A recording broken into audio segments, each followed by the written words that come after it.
like to double check on that for me.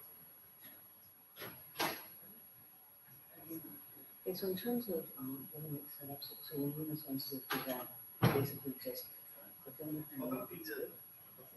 Okay, and you need to search for all the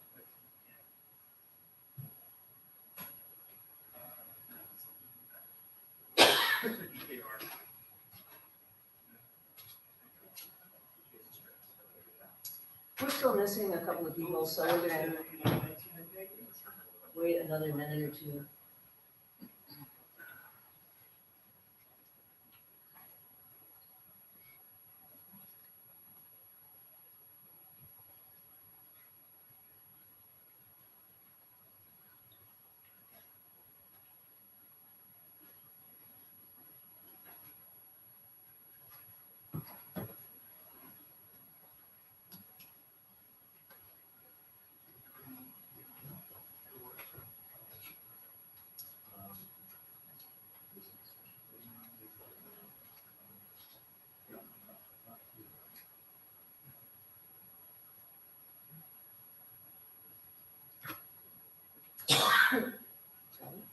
Sure. Do we have any volunteers for Jabber Scribe? And minutes.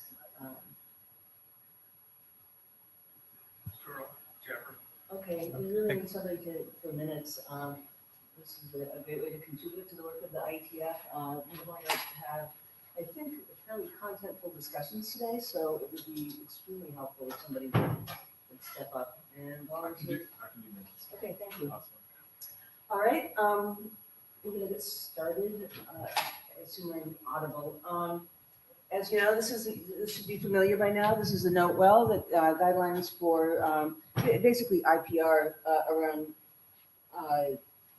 participation in the IETF and sort of who owns your utterances. Okay, the agenda for today is we've got some administrivia to take care of. We did the note well. We've got minutes and Jabber. We've got blue sheets going around. Now's the part where we bash the agenda. First thing is to do a status update. 6962 bis, follow-up obtaining proofs. That doesn't belong on there. Basically, it's 6962 bis follow-up. We're going to talk about short-lived certificates. Name redaction / privacy is back with us again. Wait, this is just the wrong, yes, this is, no, it's the right one. Okay, some of this is not, log monitoring API we're not talking about, but we are talking about new work and the working group futures. Since we're winding down the deliverables that we have defined, we've talked a lot about potential new work. Nobody's really brought anything in, so we're going to discuss that a little bit towards the end of the session. Status update, charter's unchanged. We currently have 17 open tickets in the issue tracker, 0 on the BIS document, 3 on gossip, 7 on client behavior, 5 on threat analysis, and 2 that don't specify a component. 6962 BIS, we need a revision based on AD review. Thanks very much for the comments, Ecker, and thanks very much to the editors for responding to those. Redaction, there's been intermittent activity on that. We got a new draft come in just a little while ago, and we're going to be talking about that a bit today because it does present a new use case. The threat analysis is stuck. We need additional text. I mentioned this briefly to Ecker and to Paul, and basically what I'd like to propose is that Paul or I just knock this out, get it done, and wrap it up. There's just a little bit of work that needs to be done. There's some logistical stuff in terms of turning the document back into XML or to Markdown. I'm happy to do that. I just want to get this done. We haven't discussed this with the authors, but the first thing to do is make sure that we've got agreement here that it's okay, agreement with you and agreement with the ADs. So Ecker, I mean, is there a process problem with us doing that? I mean, you'll need to get, sorry. I mean, you'll need to get for consensus on this new text. Understood. But I mean, as far as I can tell, like, that's the procedure, is the working document, so you get word consensus in the text and move forward. Okay, but you don't care where, I mean, you don't care where it comes from. So that doesn't seem like Okay. So, Okay, excellent. So, yeah, so are there objections in the room to us doing that? All right. I don't know if you need a hum on this since there aren't any objections. It will go out to the mailing list before we actually do this. The gossip document, we need a revision, again, based on AD review. Linus is remote and is going to be talking about that a little bit. Client behavior, we've got some open tickets against it. It's something that comes up at every single meeting, and we still do not have a draft. So we're going to talk about that again towards the end of the meeting. So I guess Linus is up next to talk about gossip. As I said, he's remote, so let's see if we can get him in. So just to clarify for the minutes, the draft that you're proposing that the two of you knock out text for is the red analysis? Exactly.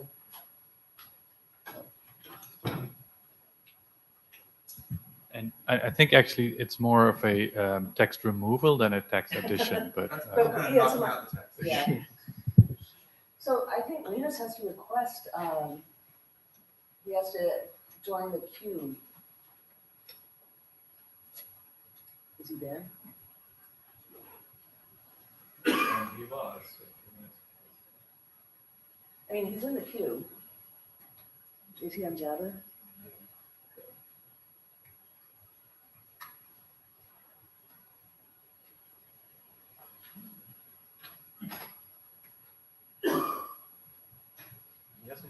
No, he hasn't joined the queue. All right, we can circle back around to that.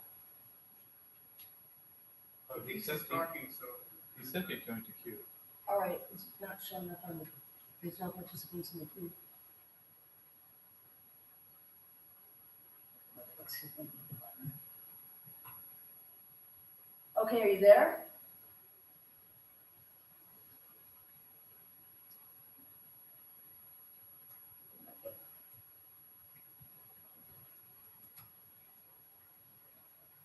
I don't think he's properly in the queue. No. So Linus, I don't think you're actually properly in the queue because you don't show up here as a Pac-Man waiting in the queue. Right. There we go.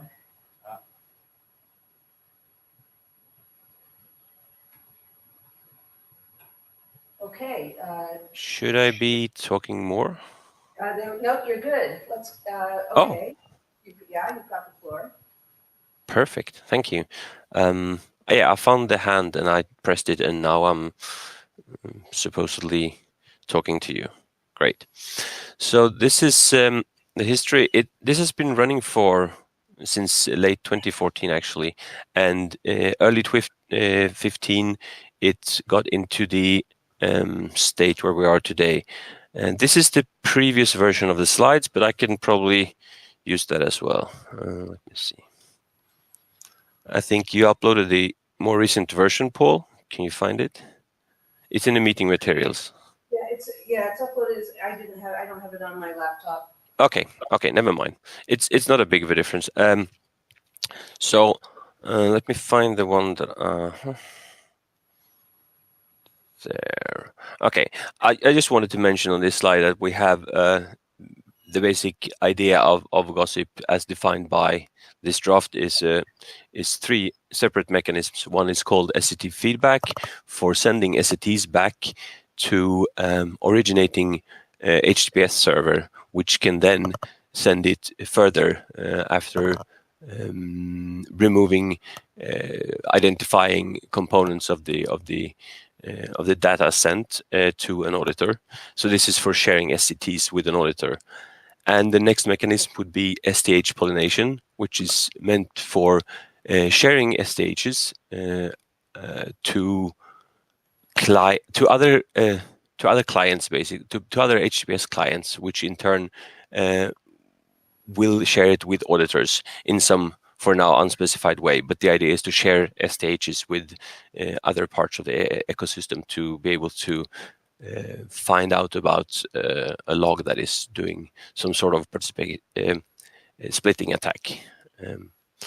And the last thing is something called trusted auditor relationship, which is for an HTTPS client to be able to, if it doesn't want to do SCT feedback or ST explanation, it can, if it has a trusted auditor, it could share it directly. So this is basically just defining a protocol for talking directly to a trusted auditor, as opposed to the indirect ways of talking to an auditor through the SCT feedback or ST explanation. Next slide, please. So we are now, we had AD review, thanks Ecker and thanks Richard, and we have responded to that on list for the important parts, and we are ready to clarify open questions and to adjust the stuff that is questioned. And if we decide to move forward and go into publishing, we have a couple of open questions that I think we better bring to list if we decide to move forward. And next slide, please. So the only thing I think we should decide right now is if we're gonna publish this, if the working group should think that this is useful for publishing, or if we should rather break it apart or remove certain parts and basically do a refactor of the document, as mentioned on list the last week. Yep, that's it. Okay, thank you. Is there any discussion of this? I mean, how closely have people been following the gossip document? So who has read the document? Okay, not too many. Okay, so we should just take this to the list. Yeah, this is going to go out to the mailing list.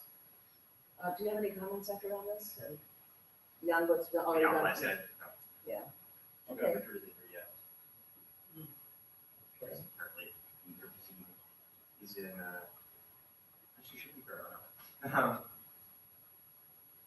Okay, all right, I guess the next thing up is 6962 bis. None of the editors are here, I believe, and there's nobody who can really speak for the document.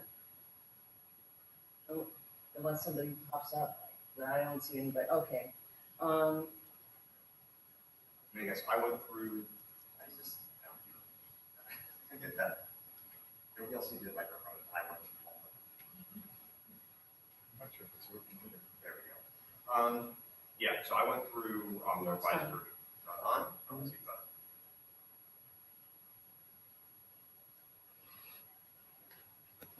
There we go.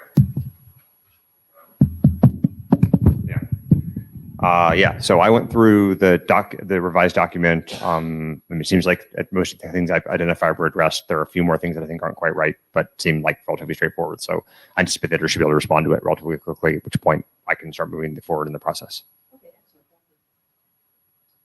All right, next thing up is short-lived certificates.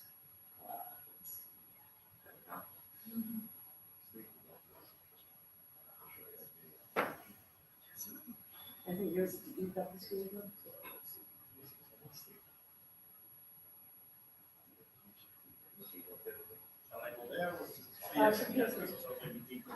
Yeah, and the whole big box thing. Yeah. Okay, so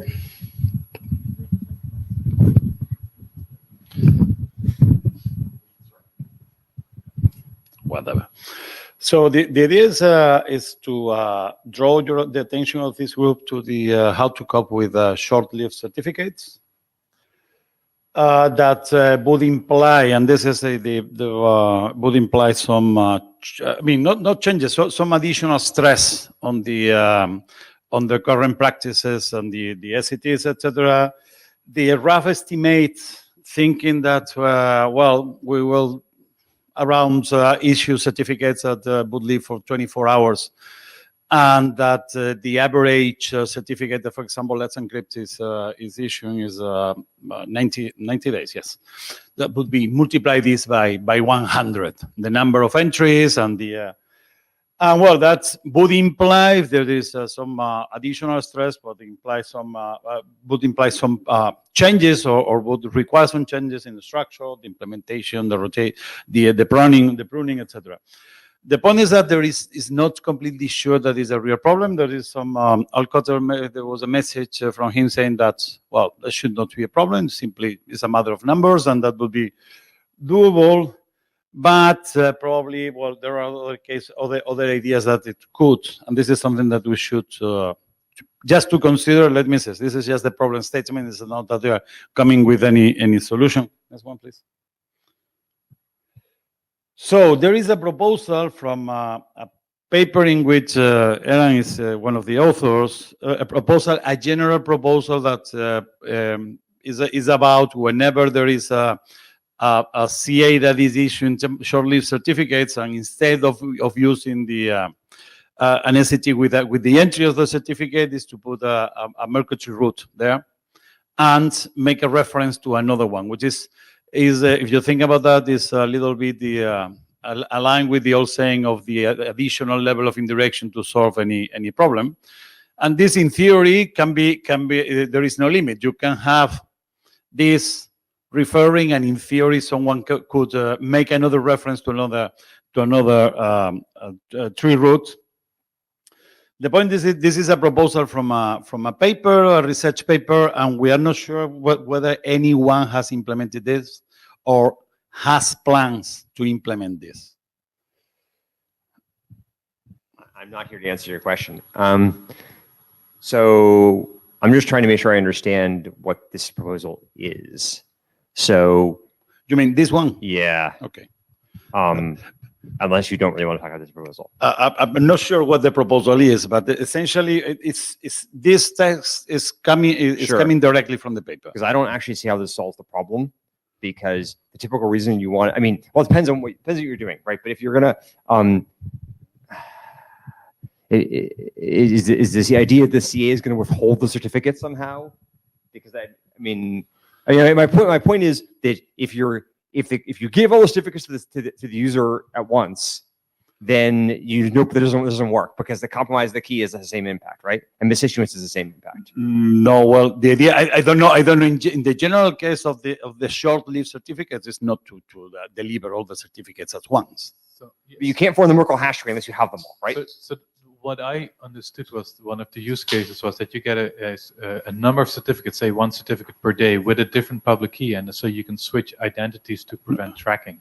So you use a new identity every day, and therefore you get a whole set of new certificates. That's another use case. Well, not necessarily the one we are originally considering, but yes, that's another. Yes. And that doesn't work for web server certificates, right?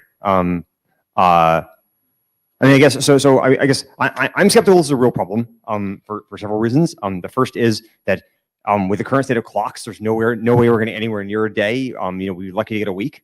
We're only talking an order of magnitude more. The situation currently, because as Al points out, Let's Encrypt is the dominant certificate issuer now. So it's not clear to me we can't just get an order of magnitude more. Just by turning up the crank on the ordinary mechanisms.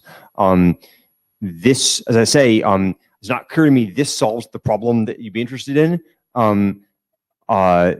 Maybe it does. But as I say, you have to. If the typical reason for short certificates is to make revocation easier, right? And revocation can only be easier if the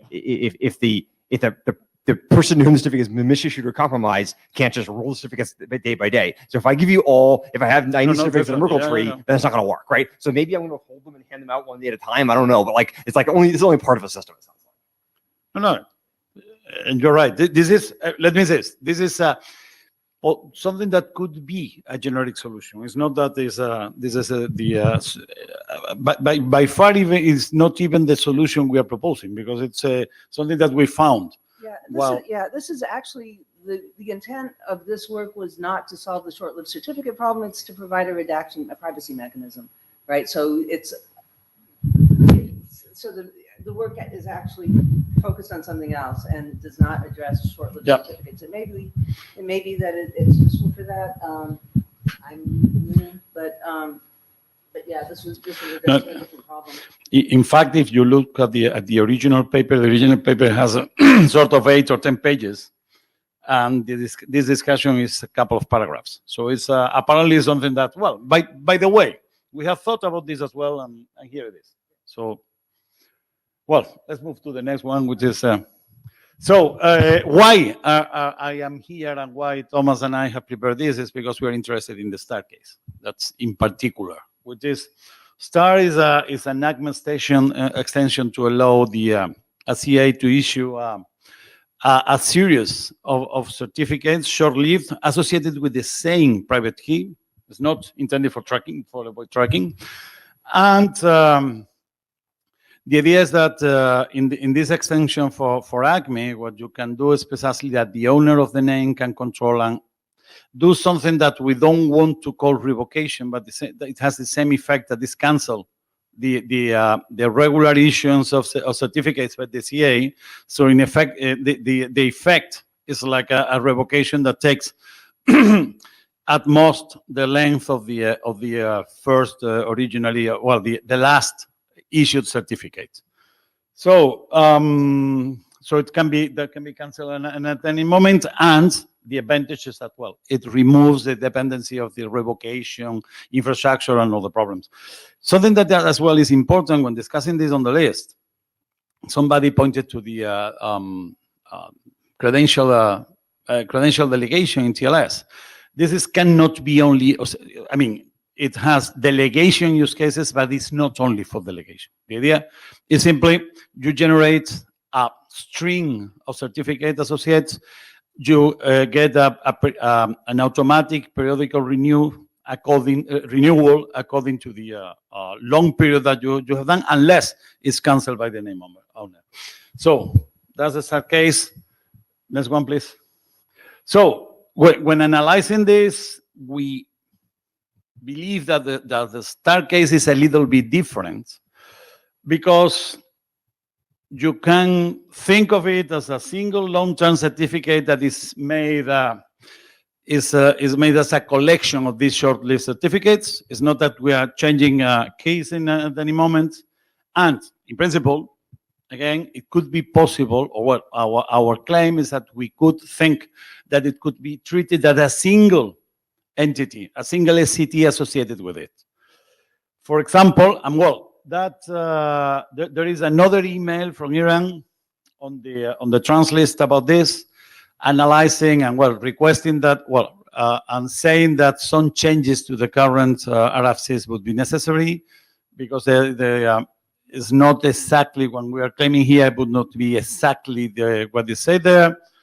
But for example, instead of issuing the SCT having a serial number, it would be about a range of serial number because the CA would be able to get to share that information with the log, for example, and that instead of the not before, not after would be the ones associated with this entire lifespan of the string and not with each one of the individual certificates. So what we would treat this would be we would treat this as I said, as a one single certificate associated with a long string of certificates that are renewed. That's all. As I said, it was about stating the problem and asking the group for whether it's interesting in addressing this and look for a solution. So I have a question without a chairhead. So basically what you're creating with this is a sub-CA that is sort of not created via CAP forum rules. And so now you can have it. No. It's a CA. It's the same CA. The only thing is that you are asking the CA to renew the certificate. Yes, but so you're getting a wildcard certificate that you use on 10 servers and then it gets... No. It's one certificate associated with a private key. It's not that I mean... You've got a CDN that wants to be able to renew a subscriber's certificate without having the subscriber request it. So, I mean, it's delegation in some sense, but it's not really delegation in the sense of effort subcert. But thinking about it, we found that it's not only delegation. Delegation was the main use case behind it, but in some other cases in which generating the certificate request, and for example, in IoT scenarios, etc., when generating the key and making all the requests, etc., would be complicated. We have found that this could be a solution as well. That's why it's not only, or we try to remark that it's not only delegation.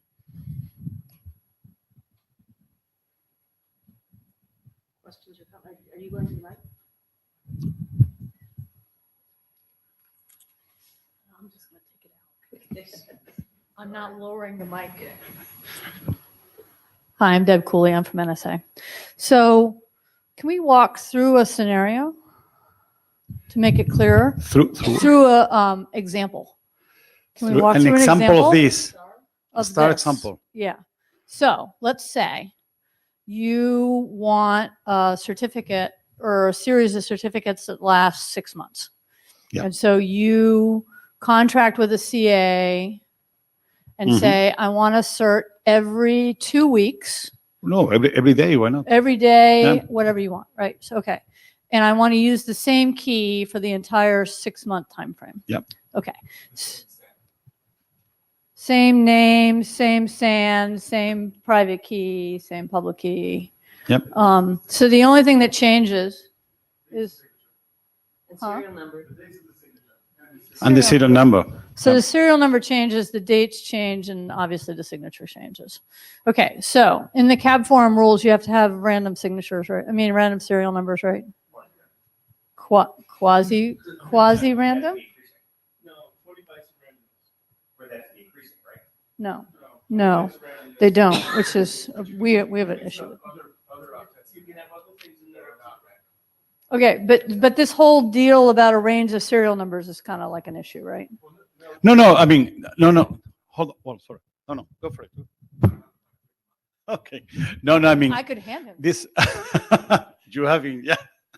No, it's simply is that's a range of serial numbers is just a suggestion. Again, it's something that Oh, I see. it could have, for sure, it could have implications. And instead of a range of serial numbers, you can simply say, this is the initial serial number and the number of certificates that has been So requested. even if you had a list of serial numbers that were random, 20 bytes random, blah, blah, blah, blah, blah, right? You could be whatever you wanted. They wouldn't have to Yeah, be like in no. sequence or anything, right? Okay. No, so exactly. I have a series of, I have a set of serial numbers that I can use for this. The CA would issue these things however often it was and hand them to the user every day. Yes. Well, Okay. every half day, because it's the idea Well, that to cover. Yeah. So with some period, some frequency. It will become available. Yes. Right. And you would want to log them in a CT log every. No, the idea is precisely to avoid that. I mean, we can go to the CT log every moment in which the certificate is issued, and then you treat it as a normal certificate and forget about it. The point is whether the only question here that was at the beginning of this is whether this is an issue for CT or not. I see. I mean, in the worst case, the current estimate, thinking about a one day certificates in comparison with 90-day certificates, it will be multiplied by 100, 2 orders of magnitude. If that's enough, and those of you who are implementing logs are happy with that and don't think that that will be an issue, fine, forget about it. Okay. If you believe that there can be some issues, this is a proposal for the case of STAR. Simply that. So have you worried about CA processing time? Because if you want SCTs inside of those certs, you've got to apply for those in advance, right? No, I mean, the CAs, if a CA is only dedicated to this, we would be generating 100 as well. But This is entirely Acme based. Yeah. So it's- it's pure. The idea with the implementation we have right So it's now is all based automatic. on Boulder. So Okay. So let's say you want to cut that 6 month time short to 4 Yep. months because you've lost the key, you've decided you simple. don't want to do this anymore, or whatever. You go back to the CA and say cancel it. Yep. Okay. And you're good because the CA is not going to you issue more just won't issue certificates. it. Everything will expire. Yep. Everybody's happy. Yeah, that's the idea. What? Sorry, Paul with no hats. But aren't we protecting against malicious CA? So if the CA keeps on handing these out, then Well, I think the point in this case is not a malicious CA, but how do you get rid of revocation? Because you simply don't Because need you've it. lost the key. So this is Daniel Kahn-Gilmore from the ACLU. So I don't actually think that this puts us in any worse posture for revocation than without it, right? I mean, I don't know that it's better. I think it's actually just basically the same thing as OCSP stapling. So I think that after thinking at this for a bit, the conclusion I came to was that the posture, I mean, so the problem CT's always had, right, is you don't know if the CA is actually revoking, right? And you certainly don't know if they're not continuing to issue bogus OCSP stapled responses to the fake server, right? And so shortlist certificates without OCSP stapling fix that problem for the if you have must staple, right? Sorry, shortlist certificates fix that problem because then you can't extend it without reissuing a certificate and CT friends you can doing that, right? That's right. So what I'm saying is that basically this gives back this gives back the the win you just got by winning shortlist certificates. So it seems to me that like this is that if you think of it, this is the same as issuing one certificate from CT's perspective as issuing from the enforceability perspective as issuing one big certificate with lifetime with the entire batch set that is covered under the tree, right? That's the point. Right. So yeah. So but the point being it gives back the win you just got by shortening the certificates if your purpose was to get verifiability. So I thought the other issue was sometimes revocation wasn't being checked at all. By perhaps browsers say. Not all browsers. But some browsers. So if you have must staple, then you have to check the certificates. And if you have must staple, then this seems like the complete moral equivalence of must staple. Yeah. So it's not clear to me what the win is with this as opposed to must staple. And the advantage of must staple over this is that we have the infrastructure in place and we don't need to change the logging mechanism at all, right? So there's some process that the server goes through to get its new copy of the certificate. The certificate has the same public key, private key information. If that process was going to the OCSP responder and getting a recent OCSP response, it seems like exactly the same thing as this plus short-lived certs. So how does it differ? Except it's perhaps easier And for the CA because all you're doing is issuing a new OCSP response as opposed to issuing a new cert. You don't need to go to. Wait. Why don't you do must staple? What? No problem. All right. Oh, we have to stand. Okay. This is for Linus. He says, where is it? He can't tend to the Meet Echo room right now. So, as a log implementer, a two order of magnitude increase, he thinks is okay. Not sure. And as a log operator, I note that this is going to affect the cost of operations. And I asked him. So is not the problem? Fine. I mean, Well, no, he didn't say Yeah. it's not a problem. He said he that's doesn't only think look so. like a problem. Yeah. I mean, if you really think you're doing a day, we have lots of other problems with CT too, where like the whole like public verifiability apparatus starts to fall apart because of the MMD.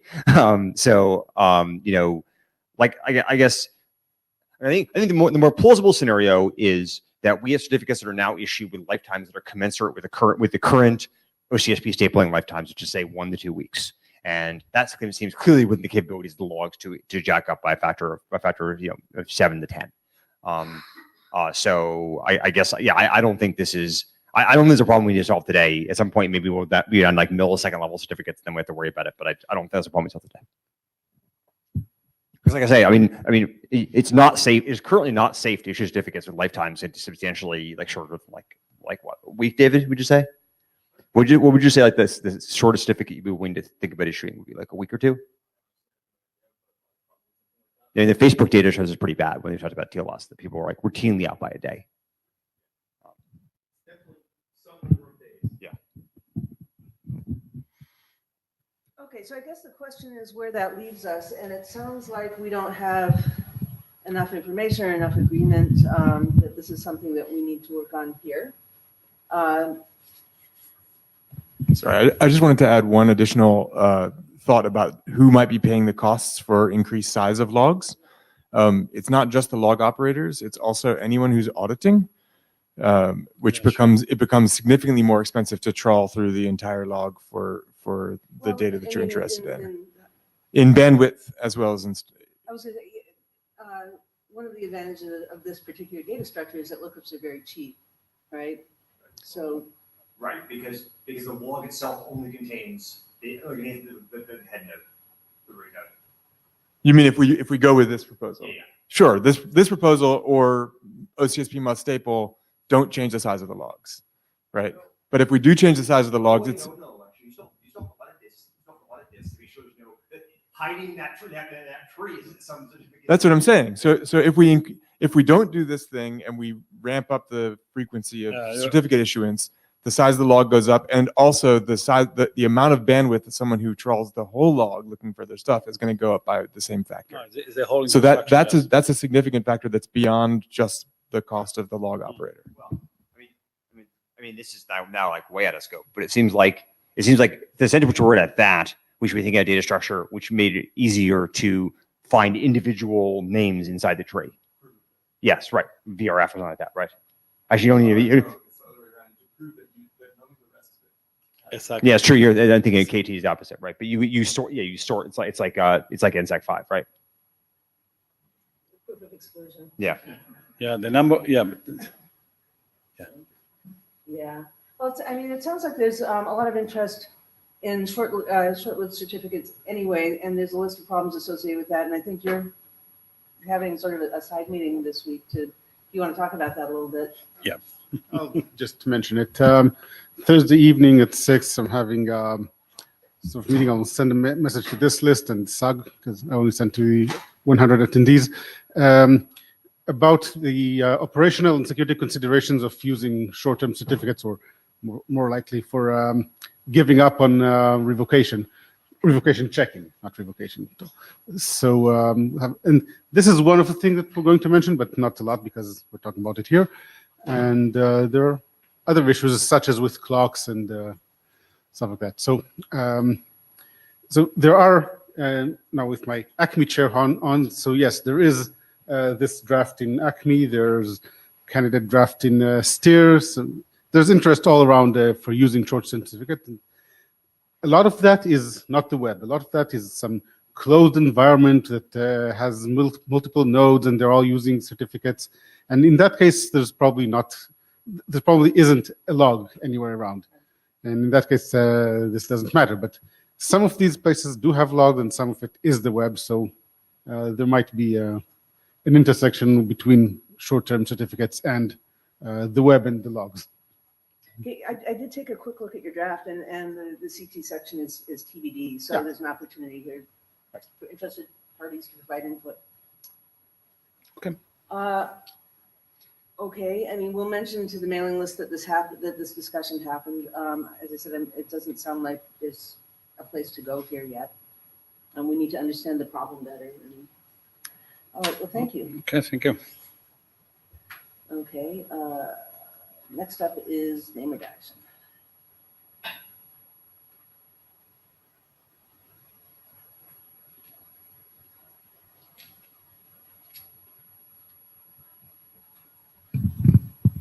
Hi.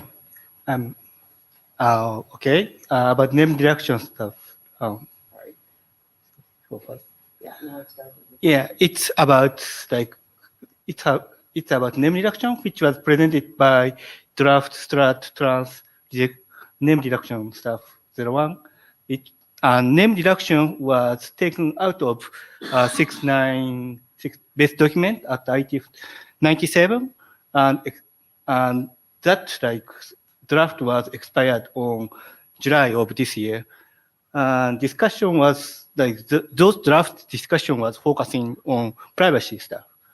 And my concern about name redaction stuff is some IoT devices might be outside the scope of CT for web PKI, but we want to use server certificate for those kind of IoT devices.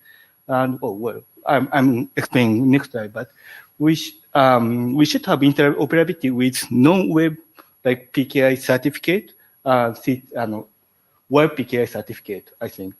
But like there is a problem that like there is the increase of number of IoT devices is increasing quite dramatically, and that is problem, scalability issue, and also there is some other like physical security issue for IoT devices, and I'm going to present that or later slide.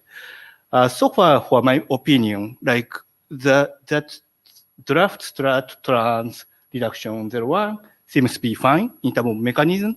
So I just want to discuss about that. Okay, next please. Oh, okay. We use server certificate for IoT device anyway because TLS is very well defined. Like we want to use that. But like, yeah, in the device, they use so many devices, but those devices will like communicate to each other. And in that time, like with TLS, one of like communication party will use server certificate. And I will raise use case of surveillance camera. First of all, like well, we can have, like for example, if there was a surveillance camera and I access with with my smartphone and find out that surveillance camera is correct surveillance camera or not, and then connect and communicate. And we are planning to use TLS for this kind of purpose.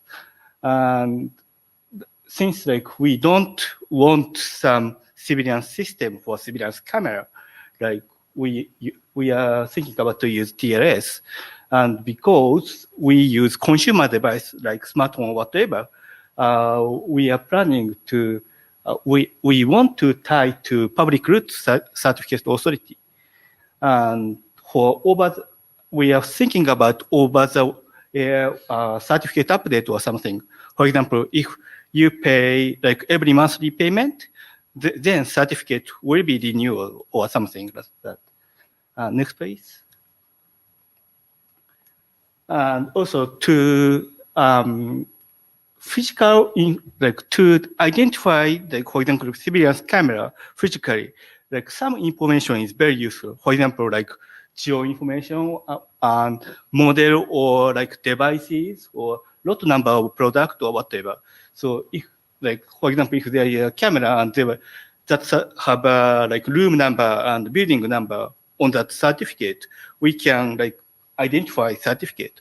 And it's very easy for the guy who just accessing to smartphone, camera and watching the movie, but also some people for example, like maintenance guy or what. Yeah.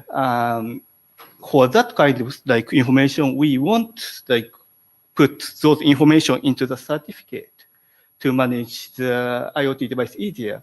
However, those information are quite useful for some attacker. Like for example, like, if you know like lot number and well, if you know the model and if you know the place, you can attack, like physically attack the camera and do whatever. And if you know the lot number and like model of the product for so many like same devices, not same models devices, like you can easily get botnet. And actually there are some like how to say database for helping to construct botnet, which lays like every single, not like so many IoT devices.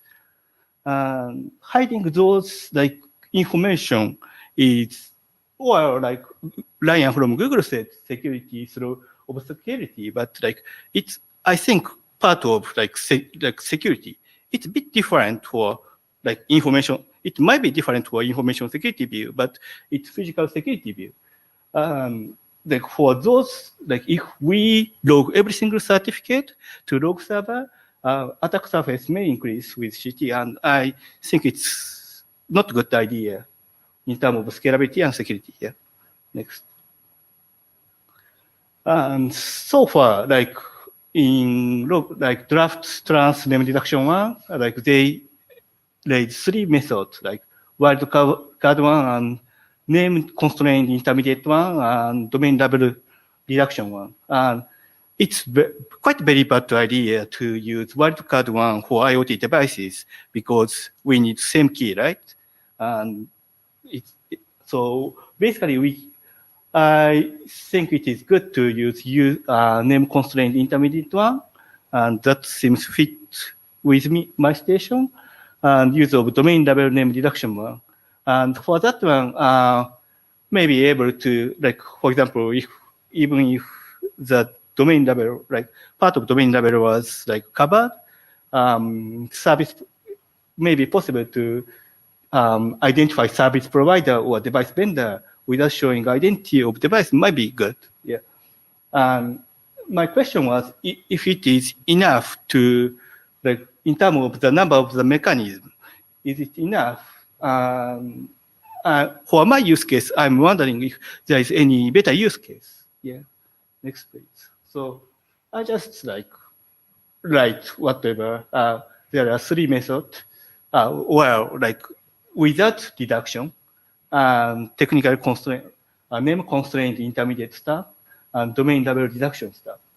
Prime method is fine, but like I'm not sure like the number of certificate used in IoT device for like next 10 years or whatever, but I believe they are increasing.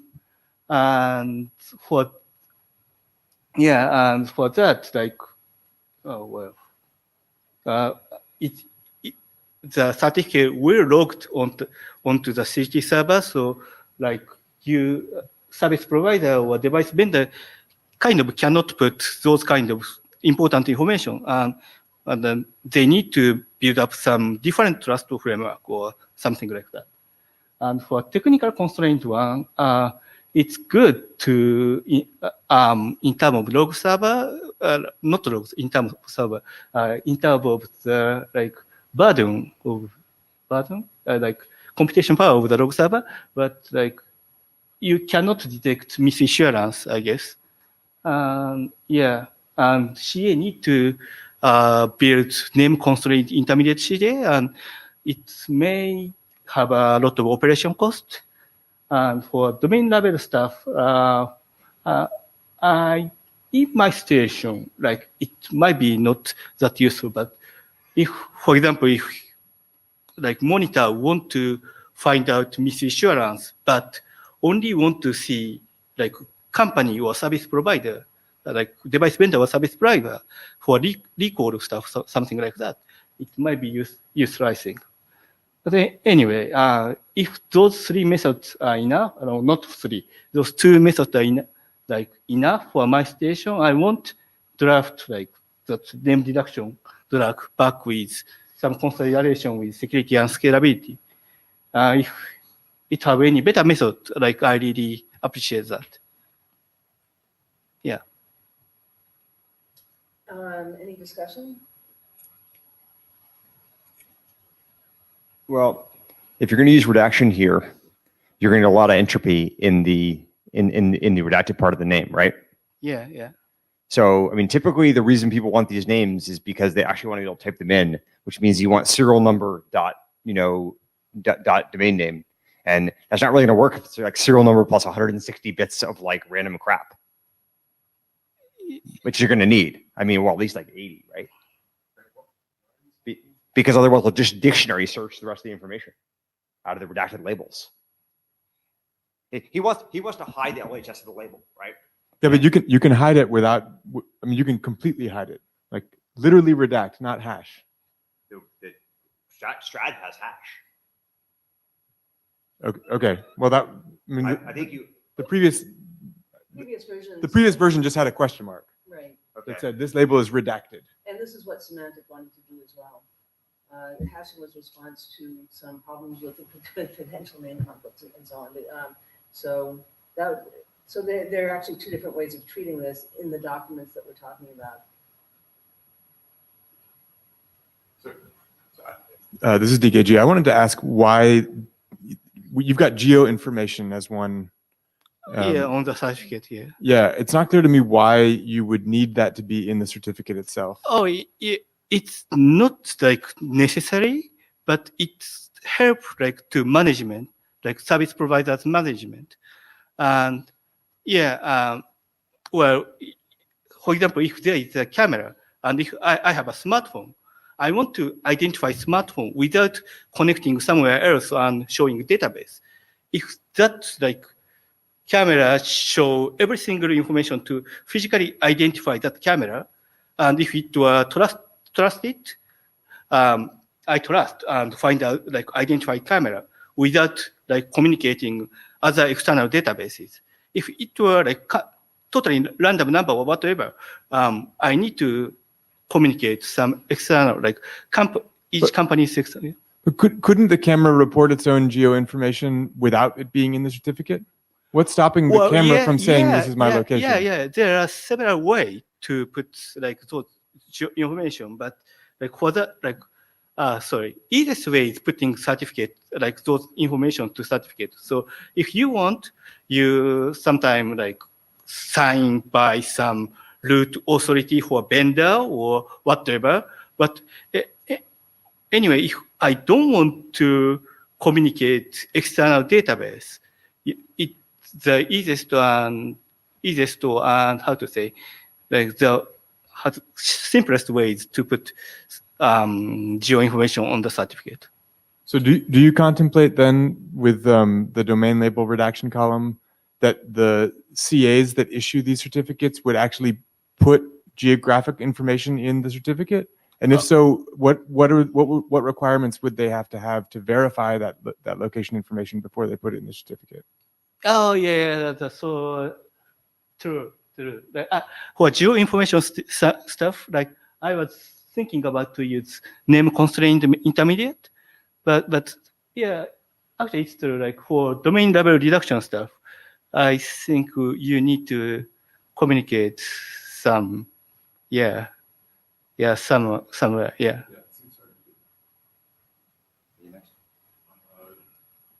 Ben Kaduk, I guess I was also a little bit confused about the geoinformation stuff because with the current CT infrastructure, anyone who sees a certificate could submit it to a log.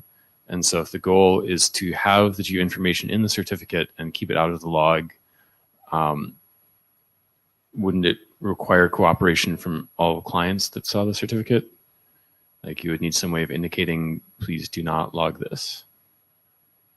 Yeah, I think this is one way to solve, but like, how to say, so like, those devices are like internet connected, and they like, but like they are not on public web PKI stuff.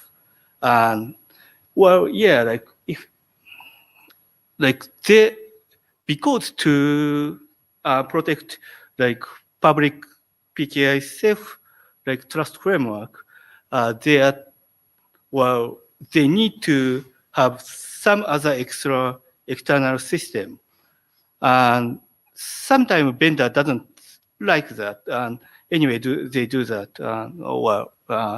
It might be not like answer, but so maybe I can try and see if I understand what you were saying.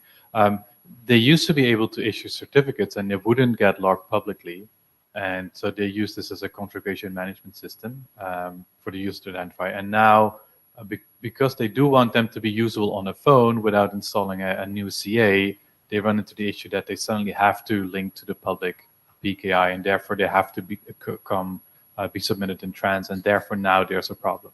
So this is, I think, the problem statement. Now, where the redaction is the solution, I'm still confused about, unless everything of that certificate would be encoded in the like fully qualified domain name or something, I don't see how redaction would help you exactly. So I guess I want to go back to the question mark. Are you assuming that the user will be talking to these devices, the owner of the device will be talking to the device of the certificate, or merely the management system will? sorry. User is communicating with like camera system or like Yeah, maintenance. so I got the camera system that I bought from somebody, and I'm communicating with it with a certificate, right? Yeah. So the question mark puts me in a very different posture than the hash does, because it means that I am unable to verify there are no duplicate certificates issued for that. Because I just see some big pile of certificates issued to manufacturer.com, and I can't verify there wasn't a duplicate issue from me, and so I rely on the manufacturer to do that. Whereas the hash does not have that problem, right? So. But that's the core problem here appears to be that the CAD form is requiring that all certificates that chain back to a publicly trusted group must be logged. They don't particularly care whether or not they're logged, but they're required to. But I mean, but if I'm a relying party, I care. I mean, if I bought the camera, I care that I do book certifications for my camera, right? I mean, that's fair enough, but right now they don't do that. Oftentimes the certificates are issued out of the security system rather than out of the publicly trusted route. So. Sure, but I guess I mean, my point is, if things are to be on the web and they're be accessed by users, then it's a user interest we have to be protecting. And I guess like I've got the initial problem statement here appears to be like, we can't build devices that don't have like big remote compromises, and therefore we want to hide their DNS names. And that just doesn't seem like a very like a great posture to be starting from initially. So hi, Brian Whitten from Symantec. I'm also not tall. Here we go. So maybe a similar related question. I'm trying to understand the motivation for redaction in these IoT certificates. So I understand very well the motivation for redaction in certificates that are issued by PKIs for an enterprise, where there could be an internal subdomain name that they don't want disclosed to the worldwide public. So I get that.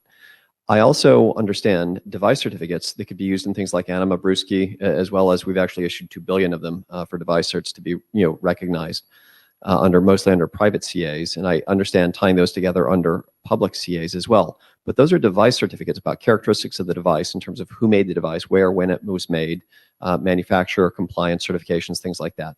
And I don't understand the motivation for redaction for those device certificates. Now, there is a third type of certificate that is also an IoT certificate, which could be issued by a local certificate authority, which takes that device certificate, which is the device's identity, it's sort of born on information, and then puts that into a context, such as this instance of this industrial robot or this instance of this home door lock is now running in a specific context. And that's where it gets sort of an extension of its identity that ties it into a home, a person's life, or a company's internal usage. And I can understand why that would be sensitive, but in my mind, that would be tied to an internal CA, which might be a private CA, which doesn't necessarily need to be published to a certificate transparency log. So again, I'm trying to understand the motivation for redaction in the IoT use case. Yeah, I see. For example, this hotel have 500 camera, and sometimes with Java, we can see that we can use those camera and see other guys or presentation. And for that things, maybe we install, if it were private certificate authority stuff, we install some private root certificate on the smartphone or something. And we need to withdraw those certificates from the smartphone or something, when it finished. And those management stuff is, well, it's So if I can build on your example, in my book, it's not hypothetical because we embedded the device certificates that went into the security cameras that protected the Rio Olympics. Yeah. Okay. So other things needing to authenticate these cameras, fully get that. But I'll go back to what I said before, which is, in that case, they were not chained to a global CA. I see benefits in chaining to a global public CA. Okay. And so the device certificate information would have to conform to all of the, the IETF standards here. But then when it takes an identity for the sort of context of a given hotel that's saying not only is this a Samsung or a Philips or whatever type of camera, but it's actually running in Swiss Hotel or Fairmont, then each of those organizations can choose their own policy for what they disclose, whether it's an OCSP responder model, whether it's short-lived, long-lived. I mean, they can manage their search however they want. So I'll say again, and maybe this can be clarified better on the list than in the short time that we have here, but I still don't see the motivation for redaction for the IoT use case.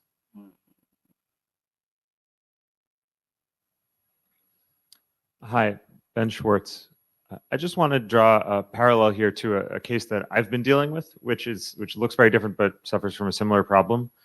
So I've been working on a system where users can launch their own cloud services that have some sort of cryptographic identity, and ultimately we were forced to basically build a system that doesn't make any use of CAs and therefore doesn't make any use of any web technologies at all.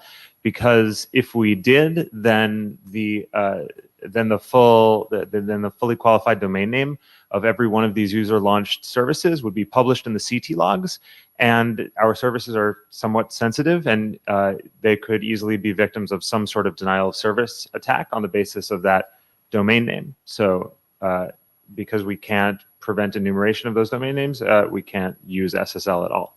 It seems to me that this is motivated in a similar way, except instead of a denial of service attack, the concern is something like a remote exploit. Yeah, I mean, I think some of this needs to go back to the CAB forum, because there are some use cases they did not really foresee or plan for, and it's turning into our problem. Yep. So are there any other comments?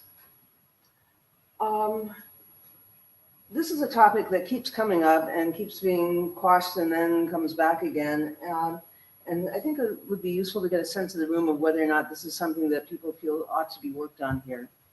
So at a very high level, just hum if you think that name redaction needs to be addressed by the IETF. Hum yes if you think it does, yes. Hum for no if you don't think the IETF should be working on it. Ooh, that was interesting. Okay, so I mean, basically, those who expressed an opinion expressed it in favor of taking on some work in this area. So this will go out to the mailing list, where I expect it will continue to see dissent from some quarters and support from others. So, all right, well, thank you very much. All right, so really the next thing that we needed to talk about was sort of the future of the working group. Right now, where we are is that we've got 3 documents that are deliverables and that are close to being complete. We keep talking about new work. So far, nobody's really brought any in that's mature enough to adopt or fully baked enough to adopt. There are certain things that do keep coming back. Name redaction is one. It sounds like there's renewed interest, and this will go out to the mailing list. Another that I actually think we do need is a client behavior draft, and that needs to be coming out of the browser community, but we haven't gotten the draft. So we can't really do anything about it without a document. So this is something, I don't know if this is an issue that the browser vendors are just not that interested in, and that they feel we can live without or not, but this is, as I said, this is something that won't go away and never seems to come to fruition. So who here is from a browser vendor other than Eckerd? Also Mozilla?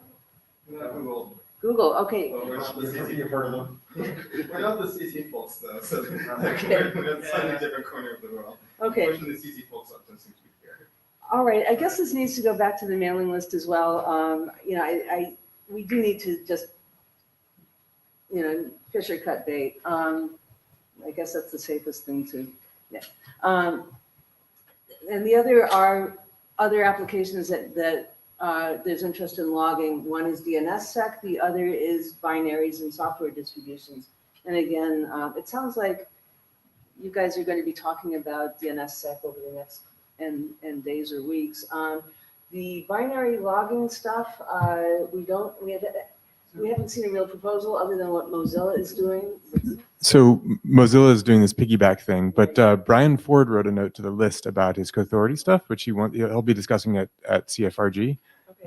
Chainiac in particular, which actually looks quite interesting. And I want to see what he's actually presenting. I've read the papers that he pointed to, but that actually I think does hold some promise. So Okay. we should keep that in mind. Okay. All right, so those are the main pieces of work that we've talked about. Are there any pieces of work that we haven't talked about? Because basically, as I said, we either need to take on new work or prepare to shut down. So that is kind of that. Any other business? Yeah, I mean, AD here. I mean, yeah, you're pretty much done with your chartered work. So unless you're like going to have, working with enthusiasm for doing one of these other things, and these documents are live, I mean, like you should go quiescent and pick it up later. I mean, you can have, BT trans if that becomes warm. But if it's not, if it's like, if the state where we're not ready to do it, then probably you should just sit around as a zombie. So I guess I don't know how long you need. That's like maybe a month or two, but if, but one, I guess, or until these documents are finished with ISG. But if we finish the documents with ISG and you guys don't have like consensus to do something else to recharter, then it's probably time to wind down. Okay. Victory. I mean, that's not failure. Victory. Yeah, no, understood. It's shutting down is a sign of work completed. So I see it as a good thing. But yeah, the main thing is that if there is more work that needs to be done, now is the time to bring it forward because there are a bunch of stuff. There's a bunch of stuff that's been discussed, and just no follow through on it. Unless there's anything else, I think we're done. So we've got minutes. We'll get those posted as soon as I get a copy, and we will take some of this discussion out to the mailing list. Thank you. Oh, blue sheets. Has everybody signed?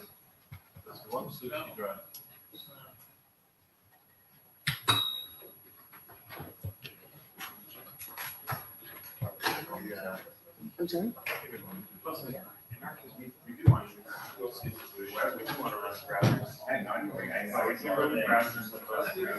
So do you think that anything is going to happen?